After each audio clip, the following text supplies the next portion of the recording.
Maswerteng umaga po mga ka-STL. Narito na pong resulta ng STL Bulacan. Para sa araw na to, first draw, November 26, 2025. Araw ng Miyerkules. Naway ang mga natayaan niyo pong mga numero kanina ay manalo nawa ngayong umagang ito, 11 a.m. Kaya't kunin niyo na pong inyong mga ticket. Narito na pong resulta.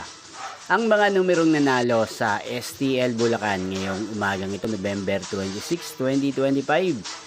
11 a.m. First draw result, 29 at 34 in exact order. Again, 29 at 34. At ngayong umagang ito sa STL Bulacan, atin pong i-shoutout si Kuya Kevin ng Bulacan na nanonood po sa channel na to. Shoutout po sa inyo Kuya Kevin, sana po ay nasa maayos kayong kalagayan. At sa lahat po ng mga taga Bulacan, shoutout po sa inyo. Inyo pong napanood ang resulta ng STL Bulacan. Magkita-kita pong muli tayo mamayang 4 p.m.